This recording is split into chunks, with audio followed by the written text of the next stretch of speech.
My son humiliated me in front of 200 people by saying I did not even pay for his birthday cake. I smiled, I hugged him, and I left in silence. The next morning, the $4 million company he was going to inherit no longer existed in his name. Before we continue, please subscribe and turn on the bell because we publish new stories every day. Leave a like and tell us in the comments what city and country you are watching from. My name is David Miller. I am 62 years old, and for 40 years I built something bigger than a company. I built a legacy for my son Michael. Or at least that is what I believed until that night in March 2024 when I discovered that the man I raised no longer existed. My story begins in the year 1985 when Emily, my wife, and I took out a second mortgage on the small apartment her parents gave us as a wedding gift. We were 23 years old, with no business experience, and a dream that many called madness. We wanted to start a food distribution company in Chicago. The first 5 years I worked 16 hours a day from Monday to Sunday. I loaded boxes personally. I drove the van. I visited every store, every bar, every restaurant in the Midwest. Emily got pregnant in 1987. I remember perfectly the day Michael was born.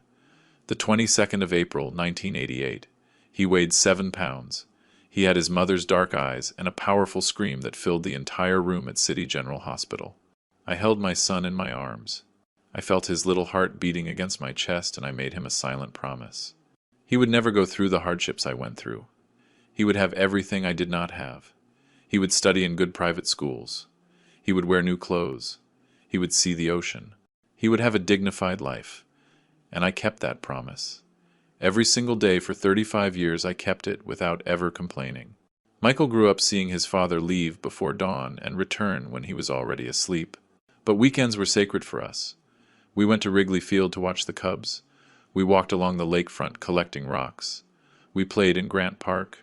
Emily prepared huge pot roasts on Sundays, and the three of us ate together laughing, telling stories, planning the future. One day, son, all this will be yours. I would tell him, pointing to the warehouses we opened in the suburbs in the year 2003. We will work together, you and I, taking the Miller name across America. My son studied business administration at the University of Chicago. It cost me almost $200,000 between tuition, books, housing, and personal expenses over 5 years. I never threw it in his face. Never. It was my obligation as a father to give him opportunities that I never had. When he graduated in 2010 with good grades, I immediately brought him into the company as an assistant manager. I wanted him to learn from the bottom up, to understand every department, every process, every sacrifice behind every invoice. The following years were probably the best of my life. Michael worked by my side every day. He learned fast. He asked smart questions. He proposed improvements for the logistics systems. Emily and I celebrated our 30th wedding anniversary in 2015 with a small family dinner at our favorite restaurant downtown. My wife took my hand over the white tablecloth and whispered with that smile that I had been in love with for 3 decades. We did it, David. We built something beautiful together. I did not know that we only had 4 years left. Emily died on the 14th of March 2019.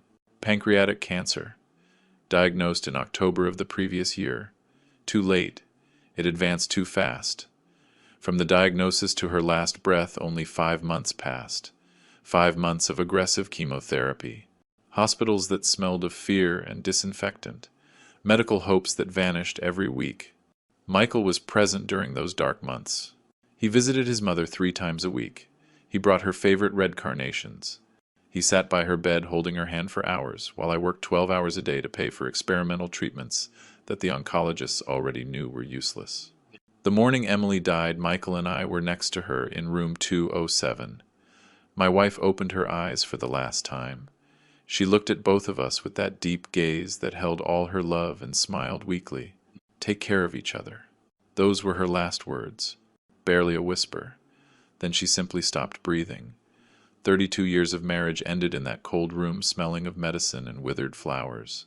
The funeral was huge. Emily was loved by hundreds of people, company employees, old clients, neighbors from the old neighborhood, friends of a lifetime.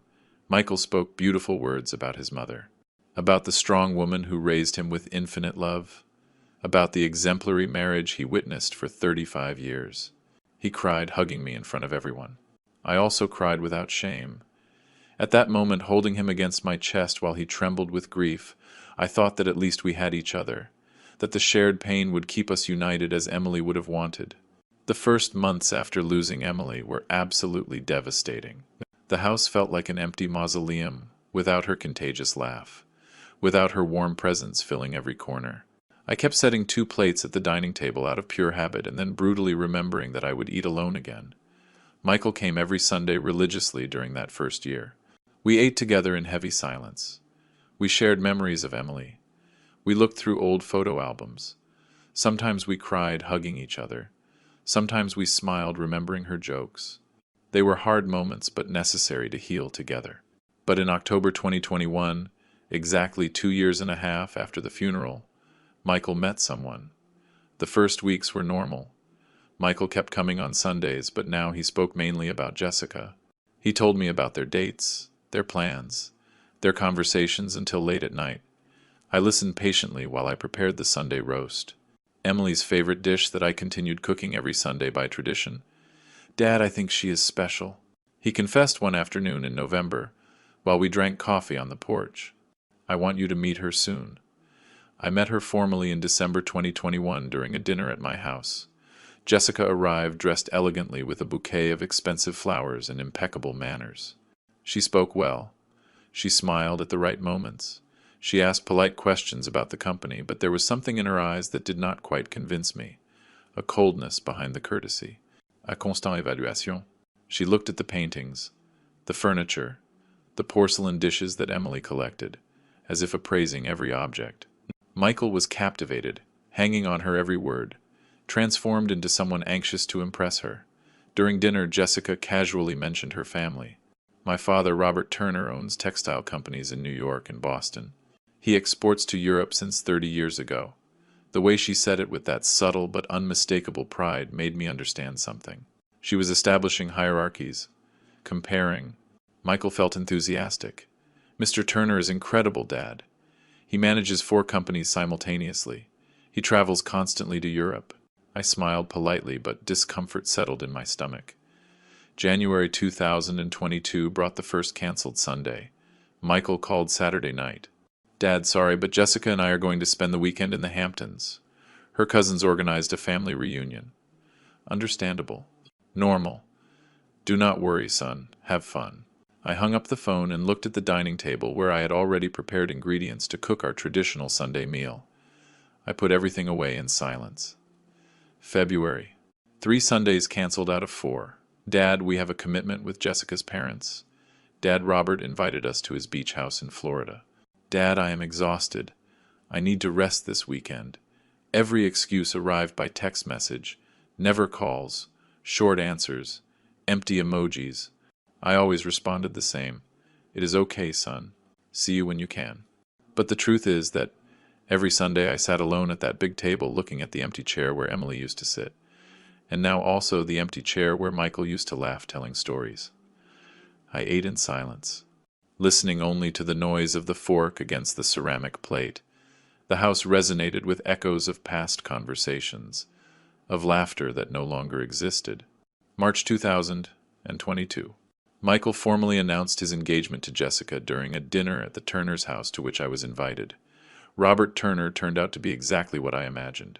A 65-year-old man, heavy-set, powerful voice, dominant presence that filled any room. He greeted me with strong slaps on the back and a smile that did not reach his eyes. "David Miller." Finally. "Michael speaks wonders of you and your little distribution business in Chicago." Little. That word was left floating in the air like an offense disguised as a compliment. The Turner house in the suburbs was ostentatious. Italian marble floors, German crystal chandeliers, original paintings on every wall.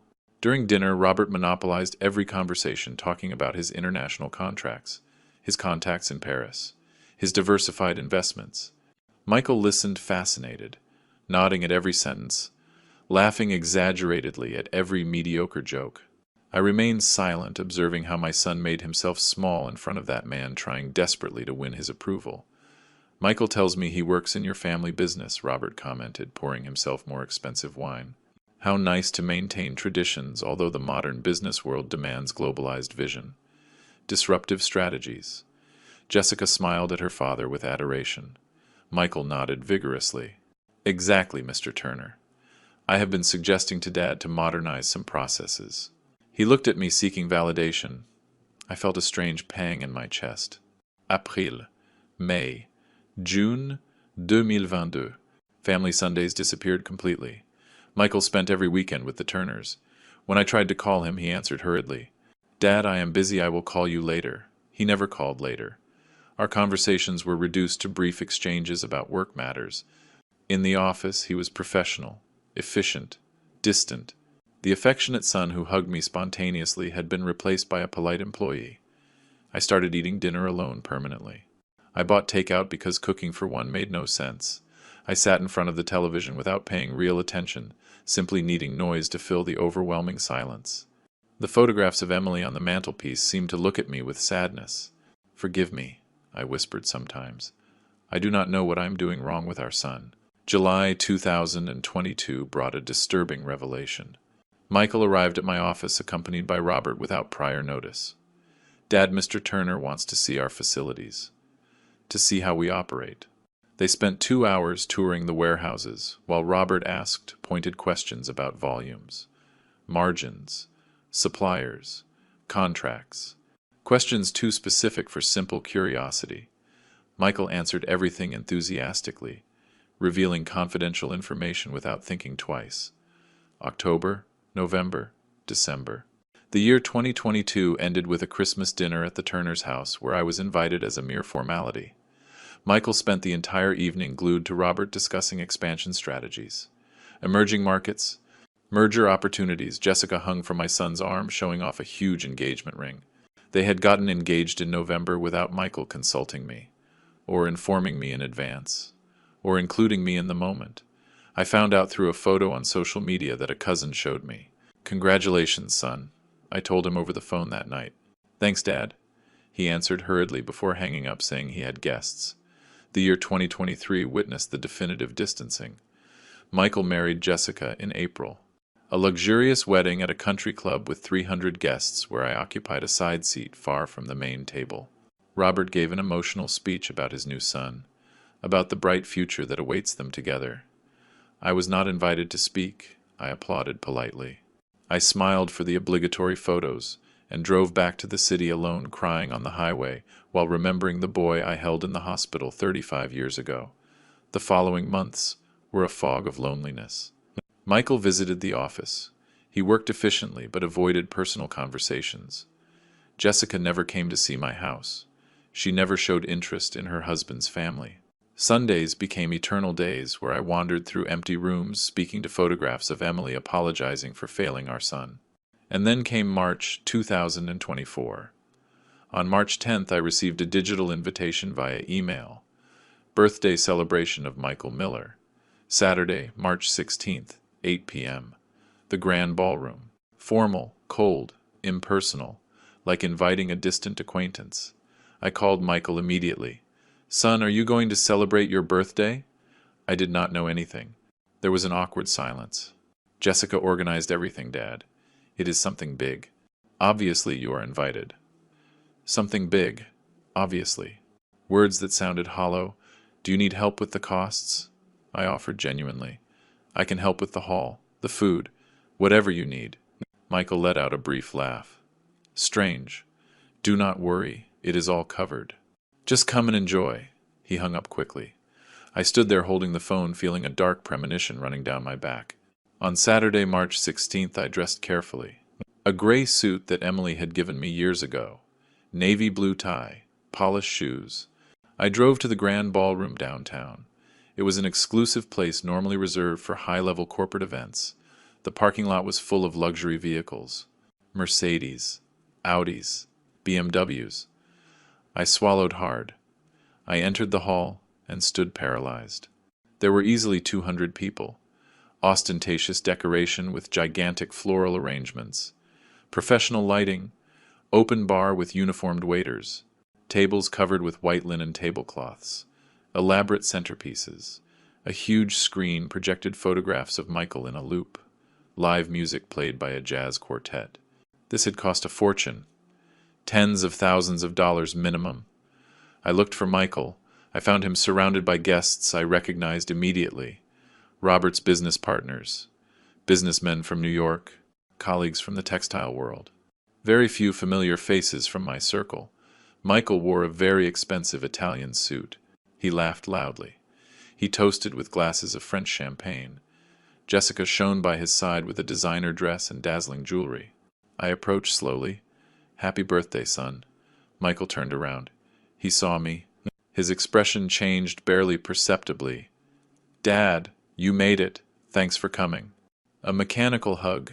Quick, without warmth. "This place is impressive," I commented, looking around. Michael smiled with pride. Robert insisted on doing something memorable. "Robert, again, Robert, let me introduce you to some people," he said, dragging me towards groups where he introduced me hurriedly before walking away.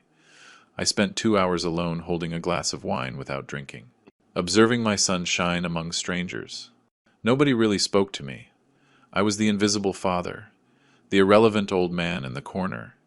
Robert dominated the room, slapping backs, telling stories, receiving attention. Michael gravitated constantly towards him, seeking his approval, his recognition. Then came the moment that would change everything forever. Michael went up to the small stage where the quartet was. He took the wireless microphone. The music stopped. All conversations halted. 200 pairs of eyes turned towards him. "Good evening, everyone," he began with his amplified voice resonating in the hall. "I want to thank each one of you for joining me on this special night." Polite applause. I smiled from my corner, hoping, perhaps naively, for some acknowledgement. "Especially," Michael continued, and my heart raced, anticipating his words. "I want to thank deeply my father-in-law, Robert Turner." He pointed towards Robert, who raised his glass with false modesty. Robert paid for absolutely everything for this incredible event. The hall, the food, the music, the flowers, everything. Because my father, he paused. He looked directly at me across the crowd. He did not even want to pay for the cake. Time stopped. Laughter. First nervous, then open. 200 people laughing, some looking at me with pity, others with contempt, the majority simply amused by the cruel joke. Robert smiled triumphantly. Jessica covered her mouth, pretending surprise.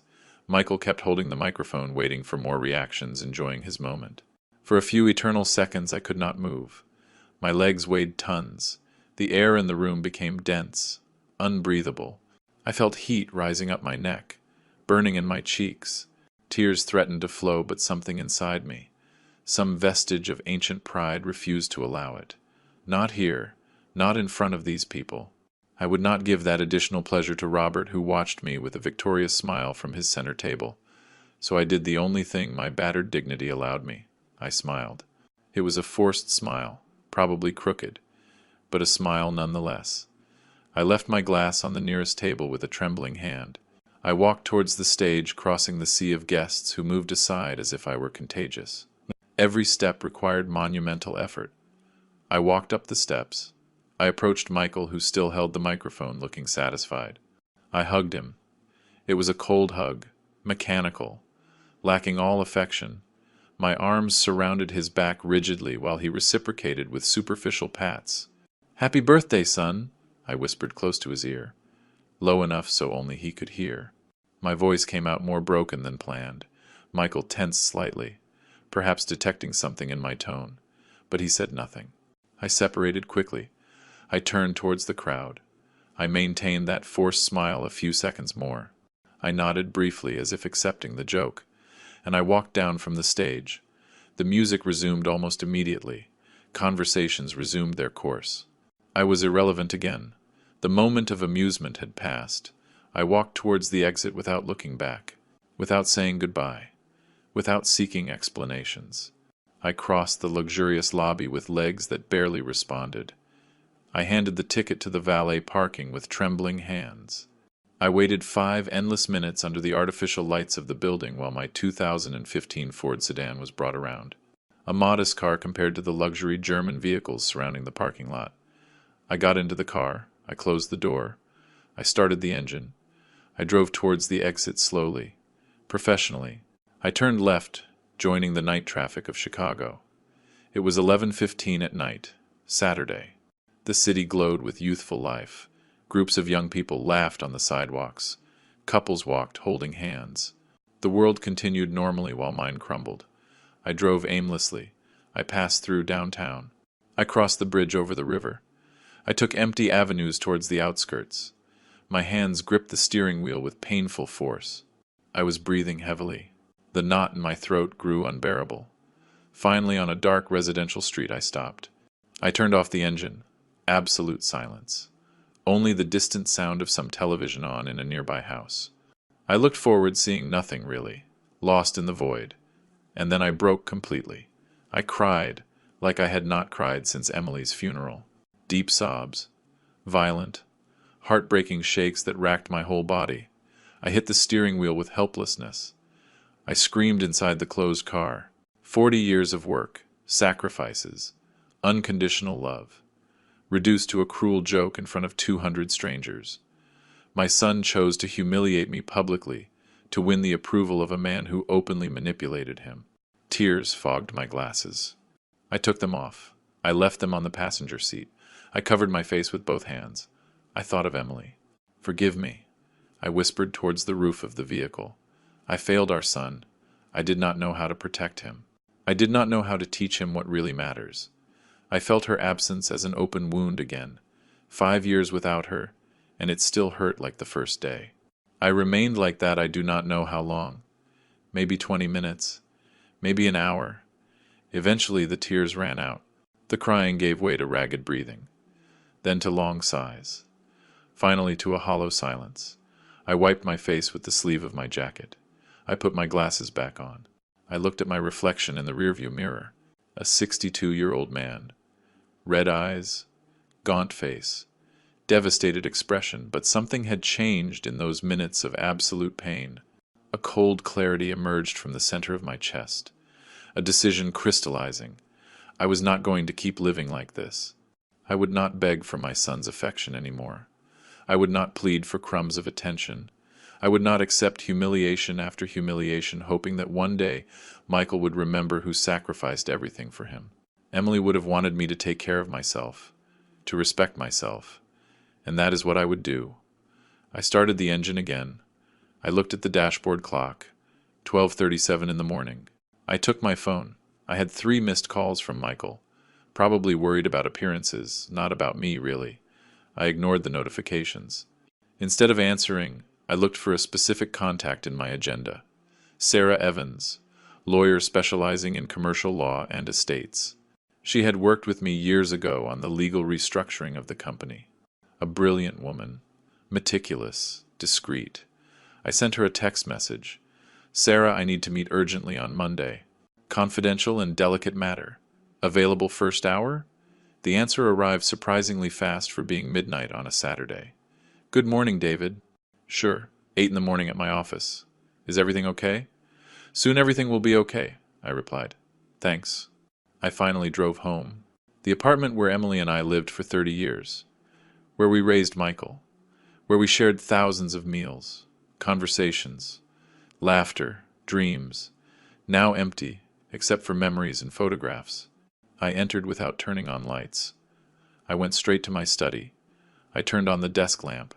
I took out folders carefully filed for decades, company and corporation documents, business records, contracts, wills, powers of attorney. Everything perfectly organized as I always used to do. I passed the rest of that early morning reviewing every paper, every clause, every signature, taking notes, calculating, planning meticulously. I finally replied to Michael at 9. "I am fine. Needed fresh air. We will talk later." Nothing more. Dry. Distant. Like he had been with me for 3 years. On Monday, March 18th, I arrived at Sarah Evans's office punctually at 8. Her office was in the financial district, 3rd floor of a restored historic building. Sarah received me personally, observing me with that professional look that evaluates instantly. She was 48, brown hair pulled back impeccably, pearl gray suit, serious but warm expression. "David, sit down. You look terrible," she said frankly, closing the door of her private office. "Coffee?" Water? Coffee, please? She sat in front of me, crossed her hands over the dark mahogany desk. Tell me what is happening. I told her everything, from Emily's death to Jessica, Robert, the progressive distancing, and finally the public humiliation on Saturday. Sarah listened without interrupting, taking notes occasionally in her leather notebook. When I finished, she remained silent for a few moments, processing the information. I understand perfectly your pain, David. She began finally with a professional but understanding voice. But I need you to be brutally honest with me. What exactly do you want to achieve? The question caught me off guard. I want to protect myself. Protect what I built. Not allow Robert to use my son to absorb my company. Sarah nodded slowly. Are you willing to take drastic decisions that will permanently change your relationship with Michael? I looked out the window towards the street where anonymous people walked hurriedly towards their jobs. I thought of Emily, of the promises I made her, of the son I lost gradually. There is no relationship left to preserve, Sarah. He chose his path. Then let us act quickly, she replied, opening her laptop. First, I need full access to all the legal documentation of your company. Corporate structure, shares, powers granted, current wills, everything. Second, I want you this week to discreetly look for any suspicious document on Michael's desk. Preliminary contracts, agreements, correspondence with Robert. I need to know exactly what they are planning.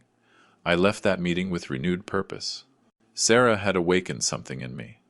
Business survival instinct. For 40 years, I built that distributor from scratch. I would not allow it to be absorbed through family manipulation. That afternoon, Monday, I arrived at the office after 6 when most of the staff had left. Michael was still working in his office. I knocked on his door. Come in, he replied without looking up from his computer. I entered. Son, about Saturday. He finally looked at me. Guilty expression, but defensive. Dad, it was just a joke. I did not think you would take it so badly. A joke? He reduced my public humiliation to a joke. Michael, that joke humiliated me in front of 200 people, I said calmly, controlling my rage. But I did not come to discuss that. I came to ask you. Are you happy working here? He seemed confused by the change of subject. Of course, Dad. Why do you ask? Simple curiosity. Lately you seem distant, uninterested. Maybe you prefer to explore other opportunities. He tensed visibly. No, not at all. This company is my future. You know that. Your future. Not our future. His future. I am glad to hear it. Then I expect greater commitment from now on, I said firmly before leaving. I needed him to believe that everything continued normally while I investigated discreetly. The next day, Tuesday, I took advantage of Michael going to an external meeting with clients. I entered his office with the master key that I, as the owner, possessed. My heart was beating rapidly. Searching my own son's desk made me feel dirty, but it was necessary. I opened drawers carefully. Pens, business cards, routine invoices, nothing relevant. I checked his filing cabinet, standard contracts, monthly reports. I turned on his computer, but it required a password. I could not risk it. Then I saw a manila folder semi-hidden behind his monitor. I took it. Inside were printed drafts of legal documents.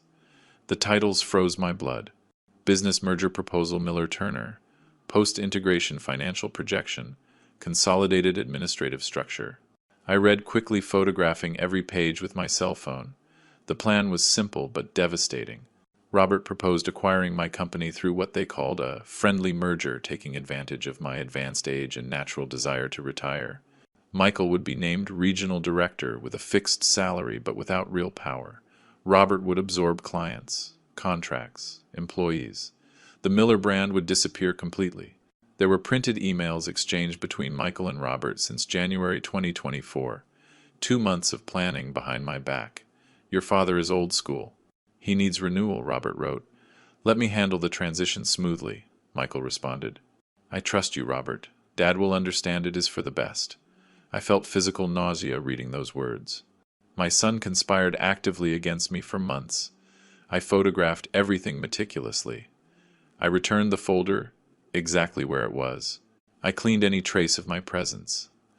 I left his office breathing heavily. I returned to my own office, locked the door. Downloaded the photos to my laptop and sent them encrypted to Sarah. She replied 30 minutes later. Solid evidence. Meet me tomorrow at 3 p.m. Bring all original corporate documents. That night, reviewing the photos again at home, something broke definitively inside me. It was not just business betrayal.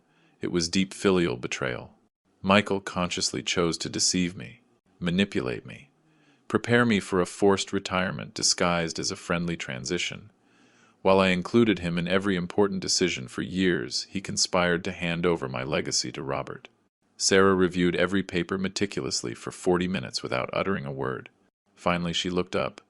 David, legally you have absolute control. You own 95% of the shares. Michael owns only a symbolic 5% that you gave him at his wedding. You can act without his consent. It is up to you. What do you propose? Sell? Quickly. Before Robert finds out and tries to block it legally or through the media. She responded with professional determination. I know several investment groups interested in consolidated distributors like yours. Specifically, Midwest Logistics from Detroit has been looking to expand into the Chicago area for months. They work with very high standards, pay well, and respect acquired brands. How much time would you need? I asked, feeling adrenaline run through my veins. 3 weeks maximum if you agree to negotiate aggressively. I will contact the acquisitions director today. Send financial prospectus tomorrow. Face-to-face meeting within 3 days. Due diligence express of 1 week. Document closing in 15 days. She calculated quickly on her laptop. Based on your last annual balance sheets, conservative valuation would be around $4 million for the 80% stake. $4 million. A fortune. More than necessary to live comfortably the rest of my days. Do it, I said firmly. Contact them today. Negotiate as best as possible. I want this closed before April. Sarah nodded already, typing emails on her computer. One more thing, David. The apartment on Lakeshore Drive that you promised Michael as a future gift, is it legally in your name still? Completely. I bought it in 2020 with personal funds. It is worth approximately $500,000 currently. Transfer it to someone else, trusted family member immediately, she instructed. If Michael tries to sue you later claiming verbal promises, that asset must be out of your legal reach. I thought quickly. My niece Ashley, daughter of my deceased brother, 32 years old, elementary school teacher, single, lives modestly. She was always affectionate with me, especially after Emily died. Perfect. I will draft the donation deed tomorrow. Sign before a notary the day after tomorrow. Transfer completed in a week. Sarah confirmed, taking notes. We will also cancel all powers Michael has. Bank accounts, authorized signatures, administrative access, everything. He will be completely out of the corporate structure. I left that meeting transformed. I was no longer the hurt father begging for affection. I was a businessman protecting 40 years of work against family predators. The following days were dizzying. Sarah worked tirelessly. On Thursday, she contacted Midwest Logistics. On Friday, they sent a preliminary letter of intent. On Monday, March 25th, the acquisitions director, a meticulous man named Peter, arrived in Chicago. We met in a neutral conference room of a downtown hotel, not at my offices to avoid rumors. Peter was 50. Impressive experience in business consolidations. Direct approach. Mr. Miller, your company genuinely interests us. Solid distribution. Loyal clients. Experienced employees. We want to expand preserving the good things you built. I presented financial balance sheets for the last 5 years, current contracts with wholesale suppliers, updated client portfolio, inventory evaluations, cash flow analysis. Everything impeccable. 40 years operating cleanly were reflected in those numbers. Peter reviewed every document, attentively asking technical questions that I answered honestly. Why sell now? He finally asked the inevitable question. I had prepared that answer carefully. I am 62, widowed 5 years ago. My son chose another career path. I have no heirs interested in continuing this. I prefer to sell to serious buyers than let it deteriorate slowly. Technically true, although omitting painful details. Peter nodded understandingly. I understand perfectly. I propose a valuation of $5 million for 100% of the shares. You retain 20% as passive investment if you want residual income.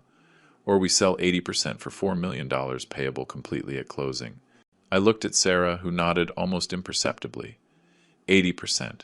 One single payment. No future participation, I replied. We closed the preliminary agreement that same afternoon. Peter initiated due diligence immediately with a team of auditors that arrived from Detroit. For a week, they reviewed absolutely everything: account books, tax returns, labor contracts, property titles of warehouses, health records, operating licenses. They found 0 irregularities, 40 years of honest and transparent management. Michael suspected nothing. I continued arriving at the office normally, supervising routine operations, maintaining appearances. The auditors worked discreetly in the file room, introducing themselves as operational efficiency consultants. My son was too busy planning with Robert to notice details. On Friday, April 5th, Sarah called me. Everything ready. Document closing scheduled for Monday, April 8th. 10 a.m. Law office on State Street. Bring identification and prepare to sign a lot. My hand trembled slightly holding the phone. It was real. It was happening. That weekend was surreal. I walked through my house touching furniture Emily chose, looking at photos of Michael as a child, remembering decades of family life. I did not feel regret. I felt anticipated liberation. On Saturday, I visited my niece Ashley. She lives in a nearby suburb. Small but cozy apartment. I explained everything honestly. Michael's betrayal, my decision to sell, the apartment I would transfer to her name. Ashley cried, hugging me. Uncle David, I am so sorry for what Michael did to you. You do not deserve that pain. That is why I need to protect myself, Ashley. That apartment is worth $500,000. It will be legally yours, but I trust you will never use it against me. Never, Uncle. Never, she promised solemnly. Monday, April 8th, 10 a.m., Elegant Law Office in downtown Chicago. Sarah waited for me along with Peter and the legal team of Midwest Logistics. We signed for 2 hours. Sale and purchase deeds, share transfers, revoked powers, liability releases. My signature appeared hundreds of times on official documents. I drove straight home. I turned off my cell phone.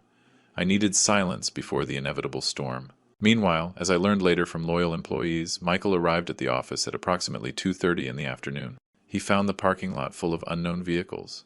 He entered the building confused. The receptionist Linda, who had been working with me for 20 years, stopped him nervously. Mr. Michael, there are new people in management. They say they are the new owners. Michael paled instantly. He ran up the stairs towards his office. He found the door locked. Inside, 2 men in suits were reviewing files. He knocked furiously. A man of about 40 opened. Yes? How can I help you? This is my office. Who are you? Michael demanded with an altered voice.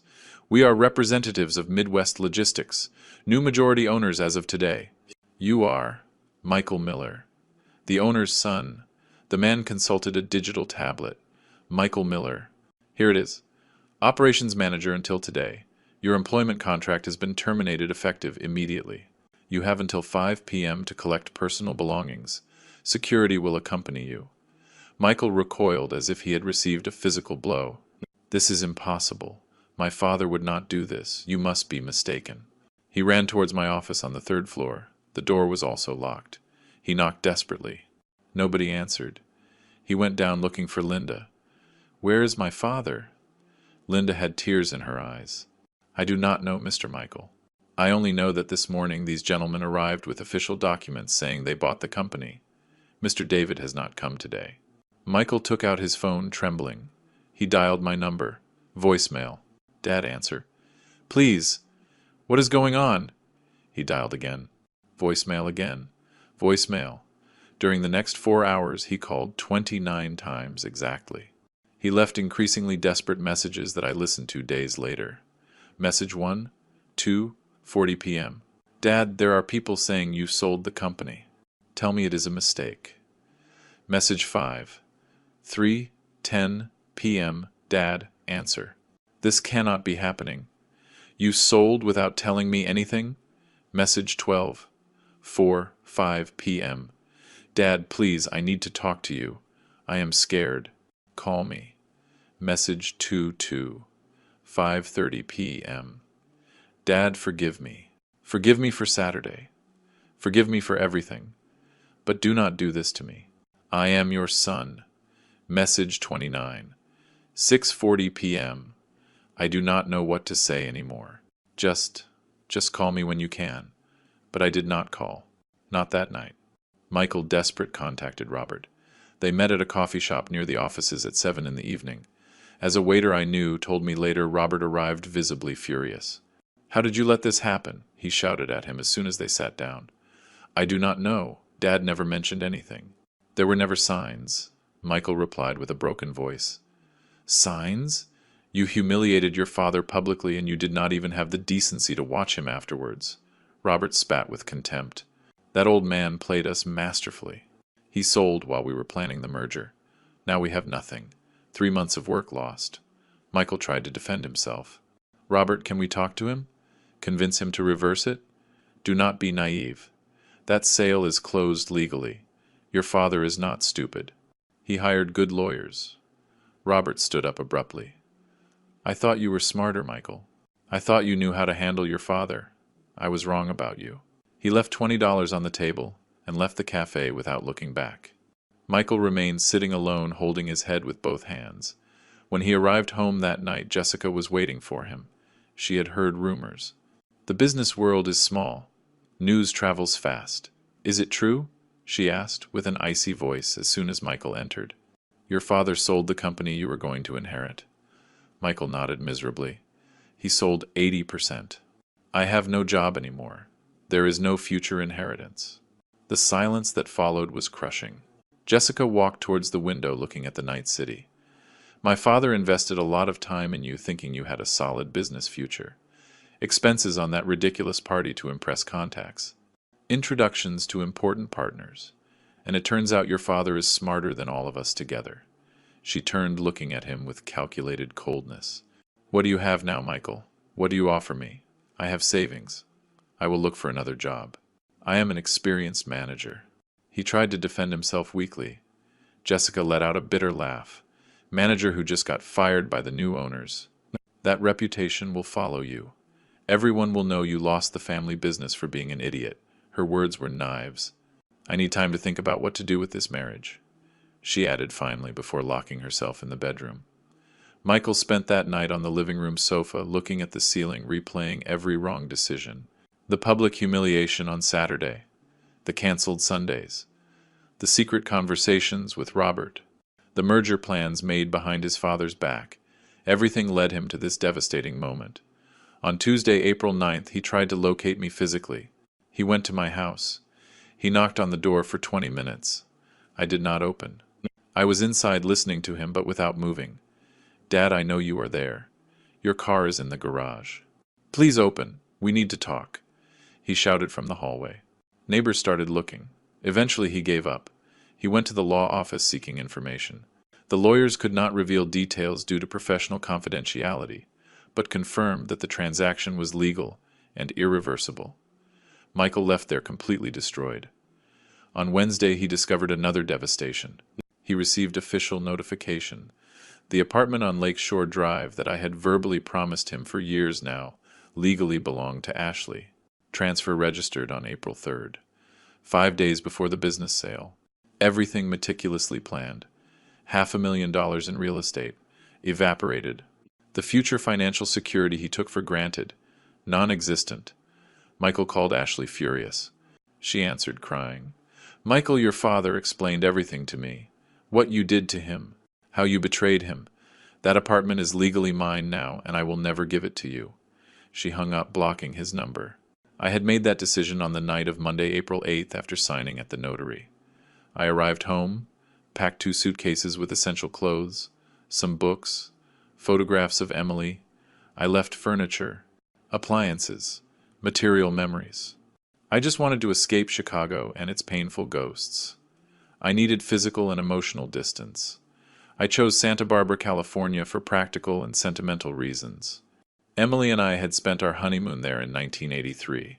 3 magical days walking by the ocean, eating seafood, dreaming of the future. We always promised to return, but 40 years of ceaseless work prevented that return. Now finally I would return alone, but free. On Tuesday, April 9th, I drove for days crossing America. I left behind the Midwest, heading to the West Coast. Every mile traveled lightened the weight on my chest. I crossed the plains, the mountains, finally the green hills of California. I arrived in Santa Barbara at dusk. The city glowed, reflected in the ocean waters. I breathed deeply the salty air. For the first time in months, I felt something resembling peace. I stayed initially in a modest hotel.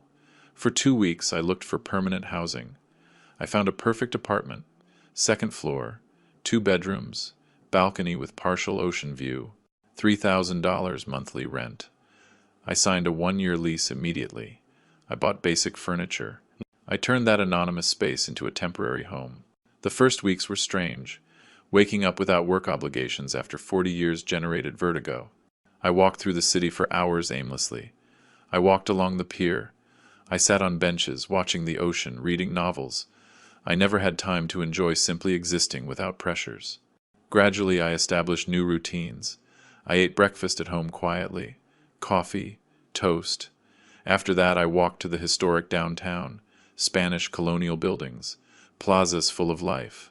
I discovered a family cafe called The Daily Grind.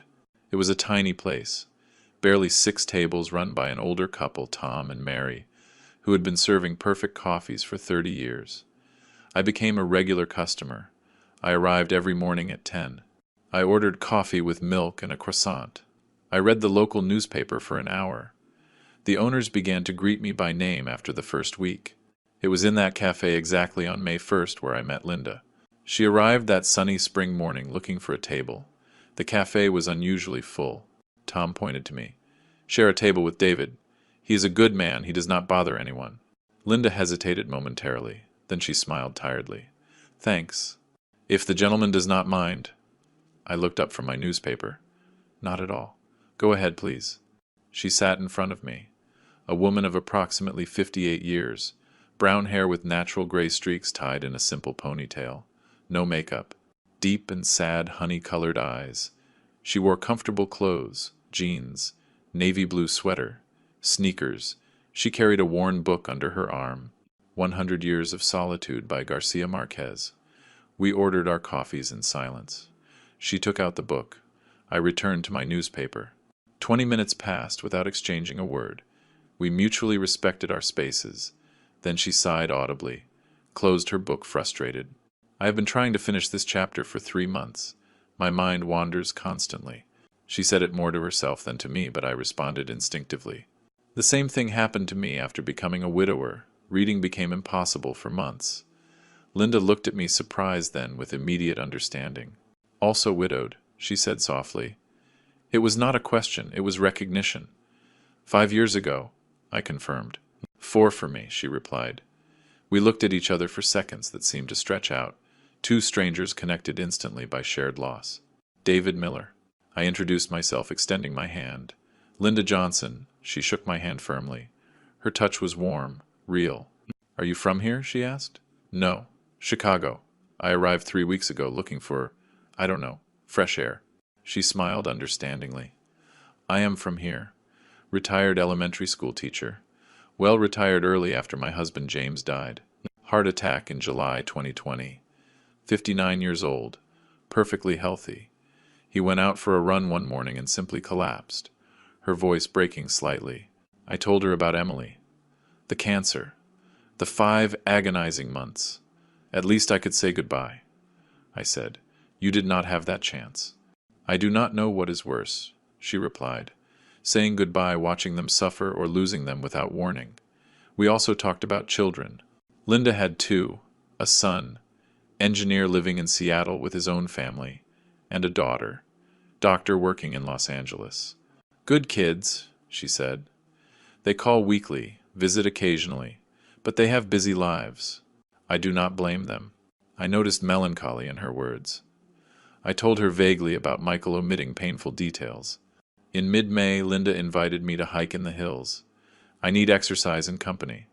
Walking alone depresses me," she explained. I accepted immediately. We climbed the green hill, breathing fresh air, stopping frequently to admire spectacular views of the bay. At the top, sitting on a wooden bench looking at the infinite ocean, Linda asked softly, "David, what really brought you to Santa Barbara? There is deep pain in your eyes that goes beyond widowhood." I hesitated. I had been avoiding that conversation for 6 weeks, but something in Linda's sincerity made me trust her. I told her everything. Michael, Jessica, Robert, the public humiliation, the secret sale, the escape. Words flowed uncontrollably. Linda listened without interrupting, holding my hand when my voice broke. When I finished, she remained silent for long minutes, processing. "You did the right thing," she said finally with absolute firmness. "You protected your dignity. Your son chose to betray you consciously. The consequences are his, not yours." Tears sprang from my eyes. "But he is my son, Linda. What father does this?" "A father who respects himself," she replied. "Emily would want to see you happy, not begging for crumbs of affection." Those words released something inside me. I cried openly while Linda hugged me. After 40 years holding everything together, finally I allowed myself to collapse in the arms of someone who genuinely understood. June came transforming us. Linda and I were inseparable. We had breakfast together, walked daily, attended small concerts, cooked simple dinners in my apartment or hers. It was not passionate, youthful romance. It was mature companionship based on mutual respect and shared experiences of loss. One afternoon in mid-June, exactly the 17th, my doorbell rang unexpectedly. It was 6 in the evening. Linda was with me. We had cooked fish for dinner. I looked at the intercom, confused. "Who could it be?" I murmured. I pressed the button. "Yes." Silence. Then a broken voice. Unmistakable. "Dad, it is Michael." My heart stopped. Linda looked at me alarmed. "Do you want me to go?" she whispered. I shook my head. "Stay, please." I breathed deeply. "Come up," I said, pressing the button that unlocked the main door. 2 eternal minutes later, they knocked on my door. I opened slowly. Michael was in front of me. Unrecognizable. He had easily lost 20 pounds. Deep circles under his eyes, unkempt beard, wrinkled clothes, devastated expression. He seemed to have aged 10 years and 2 months. "Dad," he whispered with a broken voice. His eyes filled immediately with tears. He tried to hug me. I took a step back instinctively. "Come in," I said coldly. Michael entered, looking around the modest apartment. Then he noticed Linda observing from the kitchen. "She is Linda." "Linda, my son Michael." Both nodded awkwardly. "How did you find me?" I asked with a controlled voice. Michael swallowed hard. "I hired a private investigator. It cost me 6 weeks to locate you." "Dad, I need to talk to you. I need to explain." "There is nothing to explain," I interrupted. "Everything is perfectly clear. Now tell me what you want." "Sorry," said Michael, falling apart. He literally knelt in front of me, sobbing. "Forgive me, Dad. I was an idiot, a terrible son. Robert manipulated me. Jessica blinded me. But that does not justify anything. I betrayed you. I humiliated you. I lost everything important to impress people who were worth nothing." His words came out broken between violent sobs. I looked at my son kneeling, destroyed, begging. Part of me wanted to hug him, forgive him, restore what was lost. But another part, stronger, remembered every lonely Sunday, every empty excuse, every moment where he chose Robert over me. I remembered 200 faces laughing while he humiliated me publicly. "Michael, get up," I ordered firmly. He obeyed, trembling. I looked him directly in his red eyes. "You lost the right to call me Dad when you abandoned me after your mother died. For 5 years I needed you. I called you. I invited you. I cooked for 2, waiting for you Sunday after Sunday. Do you know how many times you appeared? 3 times in 2 years. 3 miserable times." I know, he moaned. "I was selfish. I was blinded by ambition." I interrupted.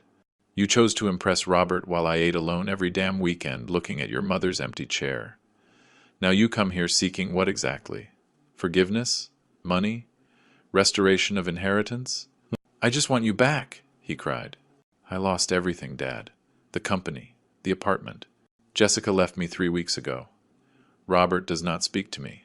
I am working as a junior manager in a logistics company earning minimum wage. I live alone in a rented apartment. But none of that matters. The only thing that matters is that I lost my father for being an idiot. You did not lose your father, I said with a calm but firm voice. You abandoned your father. There is a substantial difference. I looked for you tirelessly for years. You ignored me systematically. The consequences of your actions are yours exclusively. Live with them. Linda watched silently from the kitchen, tears running down her cheeks. Is there no chance to fix this? Michael pleaded desperately. None? I looked at him for a long time. Michael, you are 36 years old enough to rebuild a life independently. Learn from this. Value those who love you unconditionally, before losing them permanently. But I can no longer be that person for you. I need peace after decades of sacrifice. Michael looked towards Linda, seeking perhaps an ally, but she simply shook her head gently. Your father deserves peace, she said with compassion but firmness. Respect that at least. Michael nodded, defeated. Can I call you occasionally? Know that you are okay? I considered the question carefully. No. I need to close this chapter completely. Find your own way without depending on me. I extended my hand formally. Michael shook it, trembling. Then he tried to hug me one last time. I allowed the hug, briefly feeling his body shake with sobs, but I did not reciprocate with affection. It was a hug of definitive farewell.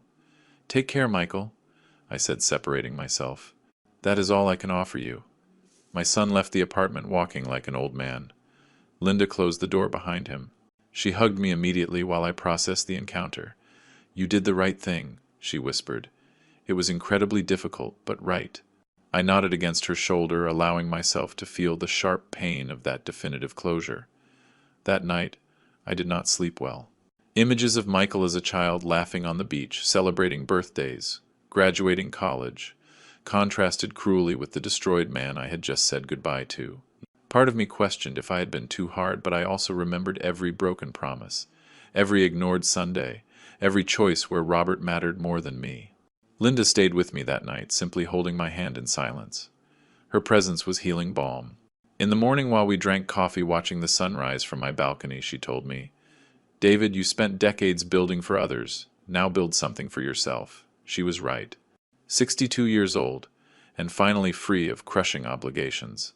July brought complete transformation. Linda and I decided to travel, something neither had really done after becoming widowed.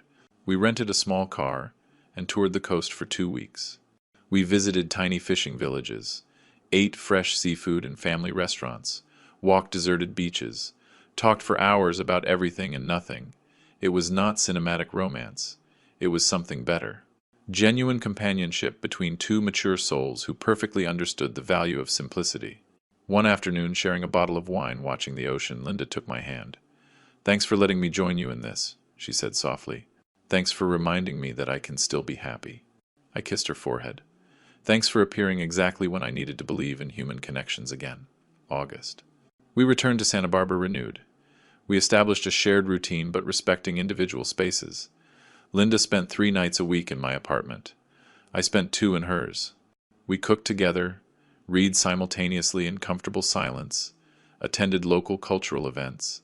Nothing dramatic, simply daily life shared peacefully.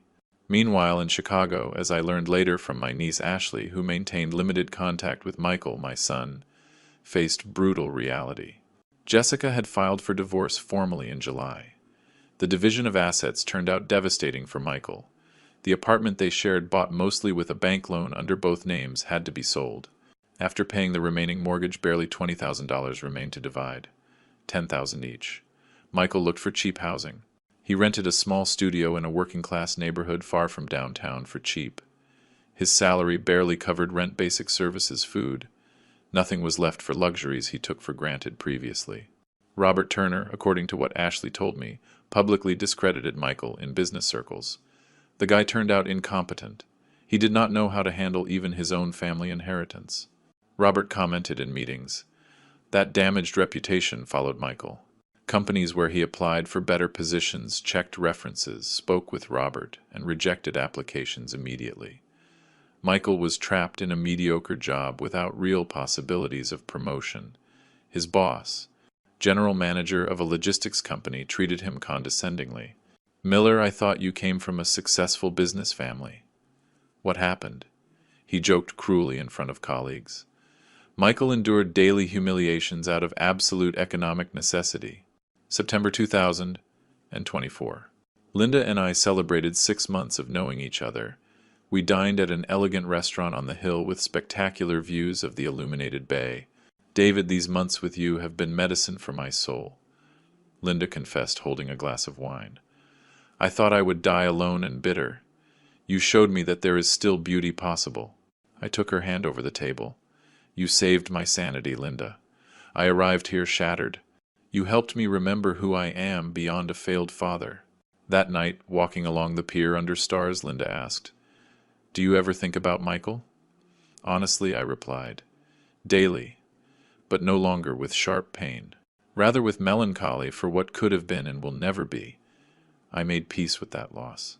Do you think he will learn? She insisted. I sincerely hope so, although it will probably take a long time to fully understand what was lost. My life now is radically different. Waking up without urgent alarms, without crushing business responsibilities, without ungrateful children demanding attention. I simply exist peacefully. Linda and I have built a beautiful routine. Quiet breakfasts, reading newspapers, daily walks along coastal paths, afternoons cooking traditional recipes, nights watching classic movies hugged on the sofa. I invested the $4 million intelligently. Sarah Evans advised me excellently. Conservative index funds, government bonds, small rental properties. I generate monthly passive income of approximately $5,000 without working, more than enough to live comfortably. Travel occasionally, help my niece Ashley when she needs it. Linda finally sold her apartment in August and moved permanently with me. We bought together a larger condo, 3 bedrooms with a spectacular balcony facing the ocean. We decorated it, combining our tastes. Photographs of Emily and James occupy places of honor, remembering lost loves without competing with present love. We are mature partners who understand perfectly that second chances do not replace first loves. Simply honor them moving forward. We travel frequently. We toured Europe for 3 weeks in July. We plan to visit Italy next April. Simple things I postponed 40 years, building a business empire for an ungrateful son. Now I live exclusively for myself, and that liberation is extraordinary. Do I think about Michael? Constantly. Not with burning rage, but with deep sadness for a relationship destroyed irreparably. Ashley updates me occasionally on his situation. Michael still works in that mediocre logistics company, earning slightly more now after a small raise. He lives alone in that modest studio. No partner since Jessica abandoned him. No real friends because those who surrounded him sought connections with Robert or my company. Ashley says he changed notably. More humble, reserved, silent worker. He no longer shows off or seeks to impress. He arrives early to his job, fulfills tasks efficiently, returns home without socializing. Weekends he cleans his apartment, cooks simple meals, reads books he never had time to appreciate. Solitary existence building slowly from absolute zero. Apparently he visited Emily's grave last March, anniversary of her death. Ashley saw him casually. Michael was kneeling in front of the tombstone crying, talking to his mother for an hour. "Mom, forgive me. I disappointed Dad. I disappointed your memory. If you could see me now, you would be ashamed," he sobbed. Ashley did not approach, respecting that private moment of pain. Do I feel compassion? Of course. He is still my son biologically. But compassion does not mean rescue. Michael needed to learn hard lessons that words would never teach. Respect is not bought with money or inheritances. Family is not humiliated publicly to impress strangers. Loyalty is demonstrated consistently, especially during difficult moments. If I could change something, it would not be my decision to sell and leave. It would be having established firmer limits years earlier. Maybe if I had confronted the first canceled Sunday, the first empty excuse, the first derogatory comment influenced by Robert, everything would have been different. But I was always a permissive father, believing that unconditional love meant tolerating everything. I learned late that true love includes establishing clear limits. Emily would have handled this better. She balanced tenderness and firmness perfectly. When Michael was a rebellious teenager, Emily knew exactly when to hug and when to discipline. I simply worked tirelessly, providing materially, assuming that was enough. How wrong was I? This afternoon, while Linda and I walk along the beach, I observe young couples with small children, fathers carrying babies, building sandcastles, laughing carefree. I feel acute nostalgia for those simple moments with Michael 30 years ago, but I also feel peace knowing that I did absolutely everything possible for him. The rest were his choices. Linda notices my melancholic expression. Thinking about Michael? She asks softly. I nod. He will always be there in some corner of my mind. She kisses my cheek. That makes you human, David. But remember, you chose dignity over begging. That was the right decision then and now. You are right. I do not regret it. If Michael appeared tomorrow, having genuinely learned, having changed deeply, maybe we would talk civilly, but I will never restore what was lost. That trust, that unconditional father-son love died that night in March, along with my illusion of an ideal family. Now I have something different, but valuable. Inner peace, loving company with Linda, financial freedom, unlimited time to enjoy simplicities. At my 63 years, finally I live for myself. And although the price was devastatingly high, it was absolutely worth every tear shed. The story of Michael and me ends here, not with cinematic reconciliation or magical forgiveness. It ends with a father choosing self-respect over manipulative guilt, with a son learning brutal lessons about permanent consequences, with both living separate lives carrying different weights of the same relational failure. If someone hears this story, I hope it teaches this. Value unconditionally those who genuinely love you. Never sacrifice real family to impress strangers, and remember always that personal dignity is not negotiable, not even for blood ties. If you like this story, support us with a like, subscribe to the channel, and leave us your opinions in the comments. To listen to the next story, click on the box that appears on the left. Thanks for joining us.